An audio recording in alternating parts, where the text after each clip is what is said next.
Welcome to Education Forum. I'm Herman Badillo, Chairman of the Board of Trustees of the City University. The improvement of education affects all New Yorkers. This program will focus on the key educational issues and challenges before us all. My guest today is Eric Nadelstern, who is the principal of the International High School at LaGuardia Community College. Now, I didn't make a mistake.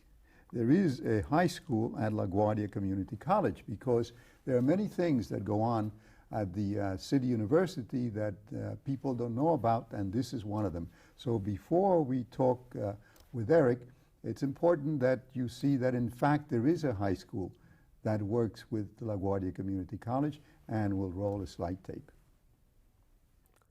My name is Martine Jean. I came from Haiti. I've been here for four years, and it's been a great time. Hi, my name is Heidi Cham. I came from Taiwan. My name is Jihan, and I am from Turkey. My name is Clara Rodriguez. I'm from Bangladesh. My name is Jack, and I'm from Poland. I came from Dominican Republic, and I'm from Honduras. I came from Philippines. I'm from Bangladesh. I'm from China. I come from Colombia. And I'm from Russia. I'm from Pakistan. From Argentina. Romania. Ecuador. Brazil. Korea. Puerto Rico. Hong Kong. Afghanistan. El Salvador. Say goodbye to your family, your homeland and your friends. A new day, a new part of life begins. Say goodbye to your family, your homeland and your friends. A new day, a new part of life begins.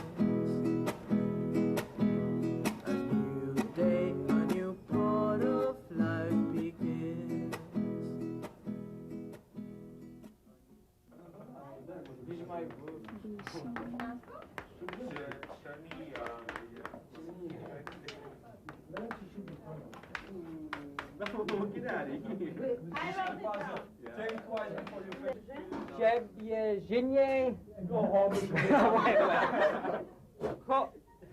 Coach, Dismay, Vuchenye. How's that? No good? Originally, when we first started working on this particular class, which is now called the Structure of Language, it was a very traditional class in English grammar where kids did lots of exercises and kinds of things that a native speaker of English would do or a student learning English as a second language would do, and they were bored out of their mind. I have a real interest in linguistics and contemporary grammatical models and that sort of thing, so when I took it over, I decided, well, let's see, these kids can do physics, they can do advanced mathematics, why can't they try their hand at contemporary linguistics and see what they can do? And I thought the only way to do this is to capitalize on the information that they've already got, which is a lot of native language proficiency. So I told them that I would help them to learn or help them to figure out the structures of English if they would agree to try to figure out how the same structures work in their own language. In Urdu. Wait until they're ready. You ready? No.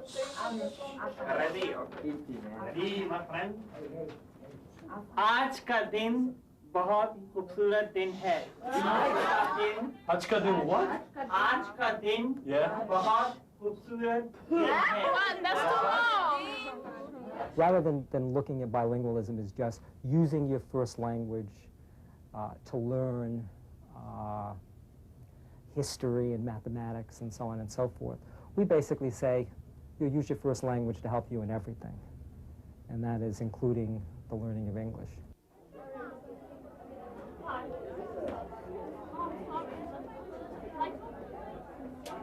What's America? Is America a big bowl of soup full of all these different cultures, people from all over the world, and they become American?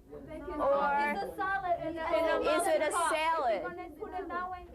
The two things together. America doesn't have one culture. Look, Spanish, like, you know, some kind Spanish got their own, you know, Tonans got their own, everybody got their own culture, but Americans don't. America is a bunch of blending up and down, you know, immigrants all over the world. What they're saying, that we should all blend and become Americans, okay? I'm saying that we should all be different. I'm Russian, you're Spanish, right? But we are loyal to Americans, and we do respect because we live here. No, don't touch that. Hold up my hand. My hand. My hand. Okay, yeah. Move it up, move it up. Hold up my hand. Take your eye off that person that's climbing. Something could happen in that split second, and they could have a nasty fall before you stop them. You cannot take your eye off the climber. Okay? All right, continue.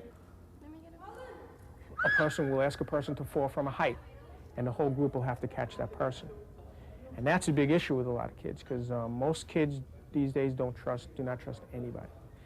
So it takes a lot for them to be able to trust the entire class. We believe that all this that happens in the gymnasium, that it carries over into the classroom. They're able to work better in groups in the classroom. They know each other a lot better. They're more comfortable with each other, and they can trust each other. I've seen hundreds of students from all over the world come through this school and leave far more respectful, far more respectful of diversity than they came to us, and far more appreciative both of the unique contributions they can make and those that others from different backgrounds can make. Eric Nadelstern founded the International High School at LaGuardia Community College in 1985. He is a New Yorker, born in the Bronx, graduated from City College, where he got his bachelor's degree and then his master's degree at Columbia. And he has been the principal of the International High School. And not only has the high school developed a unique program, but it has also become, just this year, a charter school. So we'll be talking about all of those things. But first, Eric, why do you call it the International High School, and what makes this different from all the other high schools in New York City? Herman, our students come from 60 different countries, speaking 40 languages other than English. And they're all recently arrived immigrants who've been in the United States for fewer than 4 years at the point at which they enroll in our school. So what's the average age, would you say? They range in age from 14 up until 21. And the average age would be 17 years old. So do most of them speak English, or do most of them need to be trained in English? Most of them arrive with varying degrees of English proficiency, but all need to acquire more English before they can compete on an even footing in an academic mainstream. So the mission of the school is to teach them English at the same time they go to high school. How many students do you have in the school? 435 students this year. Now, how do you conduct a classroom when you have, let's say, 25 students, and you have 5 from Latin America, and 5 from Asia, and 5 from Africa, and 5 from Russia? We use language development techniques that have been specifically developed at the school to encourage students to use English and their native language as much as possible throughout the school day. You know, Herman, traditionally in most classrooms, the teacher is in front of the room doing all of the talking, and the students sit there passively and listen. You and I both know that that's not how you acquire language. You acquire language by using it to accomplish something meaningful. So what our teachers have done is create opportunities for students to work together in small groups on projects, to design scientific experiments, to conduct original research, to apply high levels of conceptual mathematics, where at the same time they're using English and their native language throughout the day, reinforcing one another's language development ability. Now, how does the high school tie in with LaGuardia Community College? We're a part of the structure of the college. The high school is considered a department at LaGuardia Community College. I hold the rank of chairperson at the college. Our students are issued college ID cards and have the full use of all of the facilities. Is the high school physically in the college? It's physically in the main building at LaGuardia, and with their identification card, students can use all of the facilities, the recreational facilities, the laboratories, the libraries.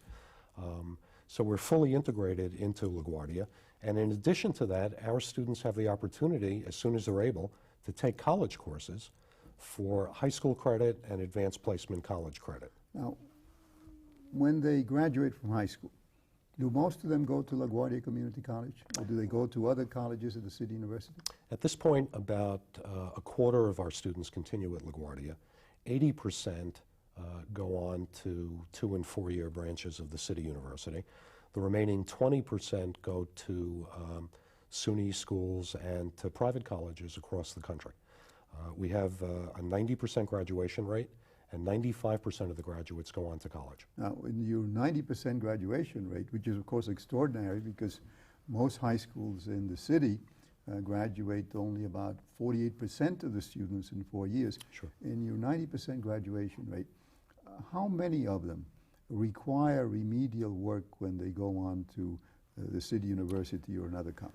Our goal is to prepare kids for higher education study without the need for further remediation. So while I don't have hard and fast statistics on the percentage, my guess is that almost all of our students can move into 2- and 4-year branches of CUNY without the need for further remediation once they leave us. And you attribute that to the work that you do with them in the high school? And the work that we've done with the faculty at LaGuardia, because the strength of the school is that we can draw on the resources of both the New York City Public High School, now a charter school, and the talented faculty at the college, as well as the physical resources available to us in a way that is to the benefit of the youngsters we serve. Now, you know, this is one of the things that I've been trying to do with a program known as College Now. Mm-hmm. That is to get all of the community colleges and senior colleges, in effect, to adopt some high schools and to begin to work with every high school in the city in the 9th grade, so that if the colleges work with the kids in the 9th, 10th, 11th, and 12th grade, the chances are, A, more of them would graduate from high school, and B, that there would be less remediation. And I haven't been able to persuade, as yet, the Chancellor and the Board of Education to agree to this. How were you able to persuade the board to go along with this? I think back in 1985, the college made a compelling argument. Back then, the Chancellor of the University and the Chancellor of the City School System were looking for different ways to do exactly what you've just suggested. And the state legislature decided that this initiative was one worthy of their support as well. And my guess is, in the 15 years that we've been up and running, we have proven the wisdom of the philosophy you've just outlined. You didn't need any legislation to do this, did you? We didn't need legislation, but we did need some additional startup funding, which the state legislature provided to get us off the ground and to make the collaboration possible. Now, does it cost additional monies when you have the students in the high school taking community college credit? It depends on how you calculate cost. If, excuse me, if you calculate the cost strictly on the basis of enrollment, we are more expensive than most traditional schools.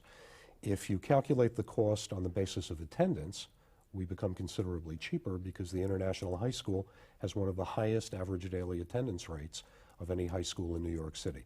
And if you calculate costs on the basis of how much it costs to produce a high school graduate, we're a bargain. My contention is that's the most valid way of deciding what a school costs. How much does it cost to produce a graduate? So if you had your way, it would be possible to establish a relationship between every high school and every community and senior college, right? I would actually start it the other way. I would say that every 2- and 4-year branch of the City University ought to have this kind of relationship with at least one high school. LaGuardia has been in the forefront. LaGuardia opened its first high school 25 years ago, Middle College High School. We're the second high school on campus. There's now a third high school, the Robert Wagner Institute for Arts and Technology. If LaGuardia can have that kind of relationship with 3 high schools, then every 2- and 4-year branch of CUNY ought to be able to have that kind of relationship with at least 1 high school. And I would suspect the New York City Public Schools would be very receptive to that idea. Good. We'll be back after these announcements. Appreciate that.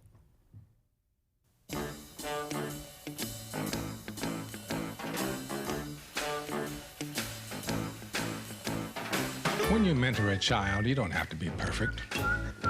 You just have to be yourself. Do good. Mentor a child.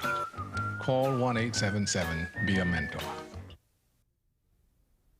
My guest today is Eric Nadelstern, who is the principal of the International High School at LaGuardia Community College.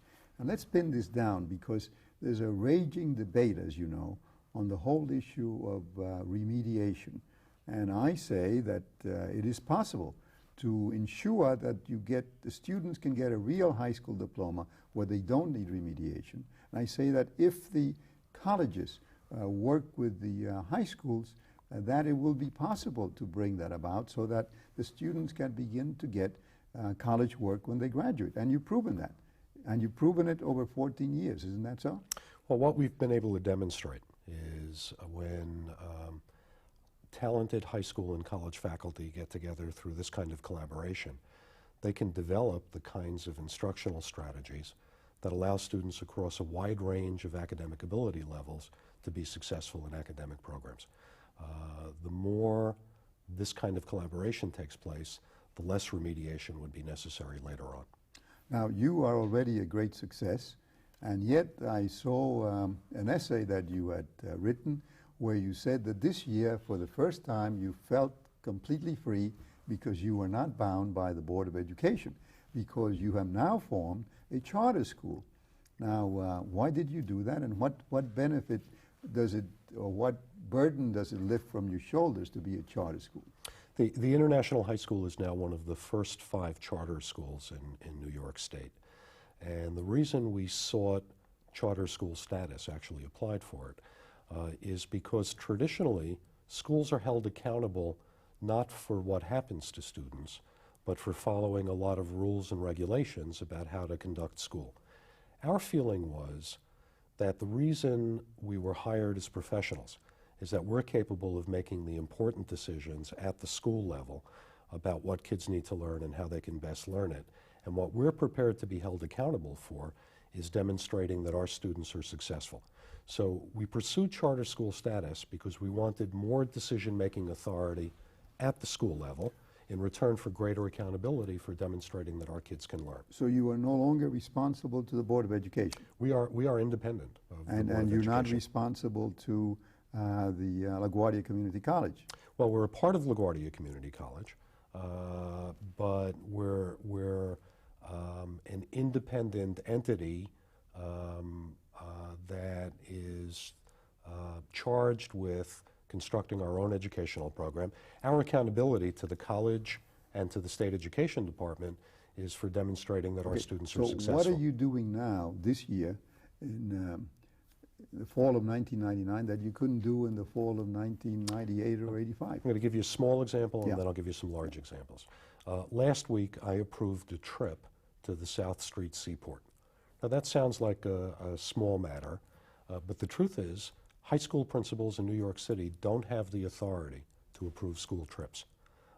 The Central Board of Education needs to validate the principal's judgment. For the first time in my tenure as principal, I was given the authority to decide that this school trip was an important educational experience for youngsters. That's a small example. Okay, give me a big one. Big one. We can now hire our own teachers. We can decide what the qualifications ought to be. Are they members of the union? They remain members of the union, but we're not limited to the people sent by the Central Board of Education. We can decide who is most qualified to teach at our school.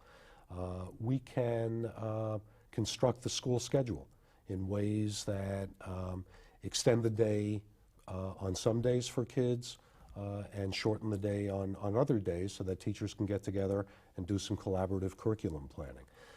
We can purchase supplies and materials based on getting the highest quality goods and services for the least amount of money available, so that we can now save money in our purchases that we can apply for direct instructional applications. What money do you get? Do you get the same money that the average high school gets? Yes, except that we get the monies directly from the state? From the state. It still comes through the city school system, but the per student amount comes directly from the state without any monies going to fund the central office.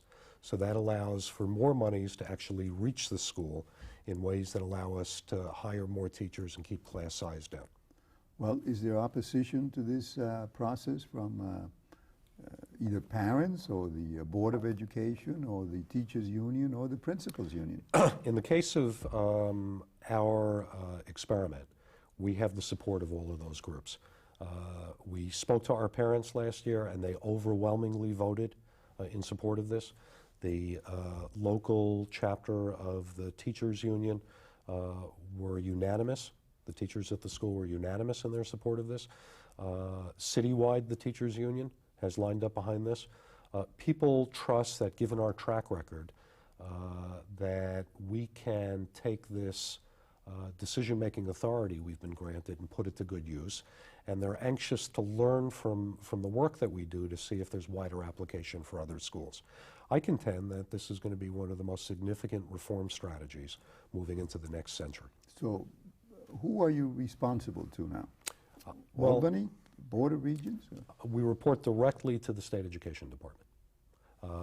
So that That's the Commissioner of Education? Commissioner of Education and the Board of Regents, 5 years from now, will review the work we've done, and unless we can demonstrate that our kids are learning at a satisfactory level, the Board of Regents does not have to renew our charter. This charter exists for 5 years. But from what I know of the State Commissioner and the Board of Regents, they have plenty of things to do, and the Board of Regents is like the trustees at the City University. None of us gets paid.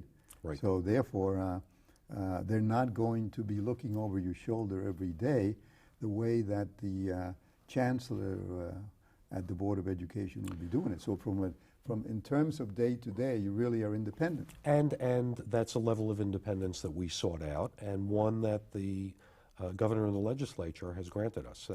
Their feeling is that principals and teachers in schools could do a better job without having people who work in central offices look over their shoulders and second guess them on a day-to-day basis. But in return for that newfound independence, I'm prepared to be accountable for whether my kids learn. And if my kids don't learn, I'm out of business 5 years from now and I'm looking for another job. Now, you're a public school, right? We're a public school. Now, if I or somebody watching the program wants to apply, how do they apply to your school? Up through this point, we're part of the regular high school admissions process that all New York City public schools undergo. That is, students in junior high schools fill out applications this month, and the International High School is still listed in the Board of Education's directory. And those youngsters who are recently arrived immigrants who need to learn English at the same time they need to go to high school have the opportunity to indicate that we're a selection they've made. And on the basis of that application, we will determine whether there's a spot for them. All students who are in the country less than 4 years and who are limited English proficient have an equal opportunity to apply for the existing spaces that we will have next year. And teachers apply as well? Teachers send in their resume, and we have a faculty personnel committee, and based on very clearly defined criteria of the kinds of teachers we're looking for, the faculty will interview all available candidates and pick the most highly qualified person for that position. Now, do the teachers get tenure in the school, or can you transfer them or dismiss them if you aren't satisfied with them? The existing teachers who were tenured in the New York City public schools retain their tenure. New teachers coming into the school, if they leave us for any reason, have an opportunity to apply for a job in a New York City public school, but they are not tenured to a New York City public school position. So those people who have tenure carry that tenure with them. The administration, on the other hand, is not tenured. Whereas I was tenured as a New York City public high school principal, my continuation in this position is now based on my performance, and the Board of Trustees will make that determination. And who's the Board of Trustees? Board of Trustees is a group of parents, faculty members, students, and representatives from the college who are From LaGuardia Community from LaGuardia College? Community College. The Vice President for Academic Affairs and the Vice President for Finance sit on our Board of Trustees. You have a contract? They're now in the process of drafting a contract. And what would you get? A 2-year, 3-year, 5-year contract? I'm hopeful for a 3-year contract, at the end of which time they will decide whether to renew me or not. Okay, now here's the philosophical problem that the experiment that you have brings up, and that is, if you are successful, wouldn't that concept result in abolishing the Board of Education altogether? I think it would result in changing the Board of Education. And I think, to their credit, the Board of Education has supported this experiment because they understand that by giving us the opportunity to explore new avenues, both instructionally and operationally, they can learn from the work they do in improving their relationship to other schools. Okay, now if you were to become the next Chancellor of the Board of Education, let's say Rudy Crew decides he wants to go back to Tacoma, Washington, would you support expanding this program? I would, and I believe the present Chancellor supports expanding this program. How would you, let's say, how would you like to see it 10 years from now? To what extent, you said, the Board of Education would change its ways? To what extent would it change? I think 10 years from now, I would like to see at least 10% of the schools in the New York City public schools functioning this way. And from the work... Which would be about how many? 100, 120 schools. And from the work those schools have done, the Central Board would learn how to better support the work of educators on the ground, working with kids in the classrooms on a daily basis. How to devise instructional strategies, programmatic designs, purchasing procedures based on the experimental work that we do that demonstrates that there are better ways to educate kids and to run schools. Now, which schools do you think could adopt this? You know, we have a problem in the city because we have a large number of schools that are called the SIR schools, schools under Regents Review, and then we have some outstanding schools like Bronx Science and Stuyvesant. Which of the schools would you like to see move into the charter schools? I would actually like to see both sets of schools move in because I think the potential for this as a reform strategy has tremendous promise for both schools that are well managed and successful, that can be even better managed and more successful, as well as schools that need to be entirely redesigned. I think the city school system has proceeded cautiously, but in ways that make a lot of sense, first selecting some of their most successful schools and inviting them to participate so that we can lay the groundwork for other schools. But I think in the long run, the greatest potential are for those schools that have been unsuccessful in the past, that if given the right set of circumstances would have the opportunity to turn things around for the people who work there and, more importantly, for the students who go to those schools. Thank you for being with us. Oh, it's been a pleasure. Thank you, Herman.